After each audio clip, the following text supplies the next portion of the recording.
Today's 5 darkest cartoon theories should remind you about the eerie side of these cartoons. It will seriously leave you baffled and may activate your goosebumps, as these theories have coincidental but yet accurately scary connections. Number 5. The Rugrats is an animated American television series which aired from 1990s to 2006. The plot surrounds a bunch of toddlers who spend their day in search for adventure. Angelica is portrayed as the antagonist and despises the toddlers. This sounds like a typical childhood show to watch, doesn't it? Now listen to this. You may or may not want to believe this, but the Rugrats have an even darker side to it. The toddlers did not really exist. They were all in essence of Angelica's imagination. Chucky, who in the show appears to be the main character, actually died a long time ago along with his mother, most likely due to childbirth complications. That explains why Chucky's father is mostly emotionally unstable and troubled. Tommy, who's Chucky's best friend, was a deadborn, which is why his father is constantly in the basement making toys for the son who never had a chance to live. The DeVilles were the parents of Angelica and the twins.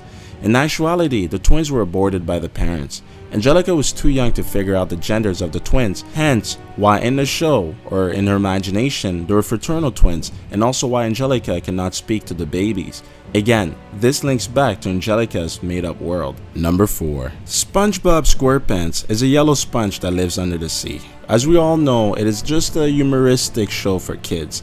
Or is it? There are 2 theories surrounding the show. The first one being that the main characters were always intoxicated on the show. Have you ever wondered why SpongeBob is always very happy, energetic, and at times paranoid? Well, it is believed that he was allegedly on crystal meth. This could make sense. His bad mood results in him having major emotional crashes. At times, he randomly experiences euphoric phases and becomes subject to bad mood swings. Patrick the Star, who is SpongeBob's best friend, is considered to be the stoner of the show. He laughs at stupid things, he appears to be mentally slow, some sort of permafried, and is constantly hungry, causing him to eat much more than other characters on the show. Squidward Tentacles, who is SpongeBob's co-worker and neighbor, is supposedly on heroin. He's always emotionally down and yells at SpongeBob for being too hyped up and energetic. Mr. Crab, who is the owner of Krabby Patty, is on cocaine. He's really self-important, arrogant, and he's always concerned about money, as coke is expensive. The second theory is based on an event. The creation of SpongeBob and his strange friends is the result of a mutation from a nuclear explosion. In the late 1940s, a nuclear testing was performed on the Bikini Atoll. Since the characters live under the Bikini Atoll, the town in the show became known as Bikini Bottom. After all, the show was created by a former marine biologist. Number 3. We all know that Garfield is a spoiled cat that gets everything he wants with a snap of a finger. What we see in the show is Garfield dreaming up his past life, reliving old memories to keep loneliness away. This demonstrates that the comic books and movies are based on lie that Garfield has been making it all up all along, imagining a better life so he never faces the truth. Garfield has slowly gone insane from hunger and loneliness that he temporarily sees reality as it is. But the truth is too devastating that he brings himself back to his fantasy life each time as he's slowly dying. Garfield's eyes closed for the final time as his owner had left him to die alone. Number 2. Phineas and Ferb was a hit TV show. It's about 2 brothers who spent their summer building the impossible. Here's the theory behind the Disney hit series Phineas and Ferb. Phineas and Ferb are both Candace's biological brother. Phineas always got bullied a lot at school for being intelligent. One day, a bully physically confronted Phineas and had punched him in the head. This caused Phineas to instantly die from head trauma. That day changed Candace's life for the worst. She was unable to deal with Phineas's death, so she built an imaginary world where he was still alive. Candace's second brother has a disability and can't talk or do much, but she imagines him and Phineas going on great adventures together. The real reason why her mother can't see the things that Phineas and Ferb are building is simply because it's all in Candace's imagination. The more Candace tries to convince her mother about Phineas and Ferb, the more mentally unstable she becomes. Number 1. For the number 1 spot, we have Disney's Recess. For those who are unfamiliar with the show is about a bunch of kids who are trying to make recess a fun place. Every day at school is an adventure for them, as they try to oppose obstacles created by the antagonist. Although there are many characters in the show, we will only focus on 4 of the 6 main characters. The names of those 4 characters are TJ, Mikey, Gus, and Vincent.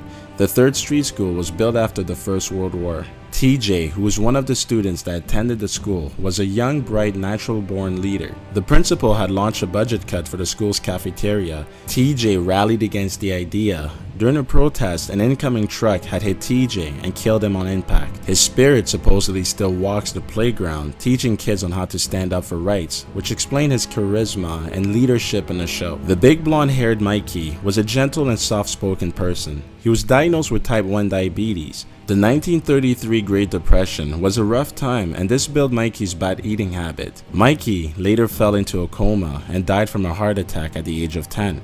Gus was the shy and nerdy one who was always bullied. Gus would sometimes conversate with the spirit of TJ and Mikey, mostly because the ghosts were his only friends.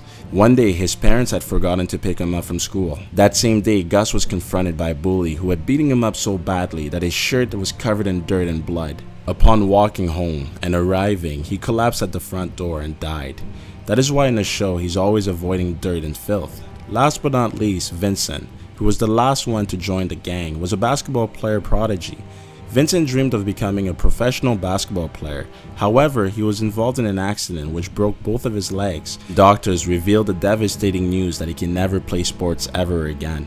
That news was extremely devastating to Vince, so he tried to take his own life but failed. However, this caused a major mental breakdown and he was sent to a mental facility where he died in. Vince's spirit is also joined with the others in order to motivate kids to play. Just to remind you again that these are just theories and I could be entirely wrong. But then again, these connections are dangerously accurate and should make you think twice about the origin of these cartoon shows. Thanks again for watching and goodbye.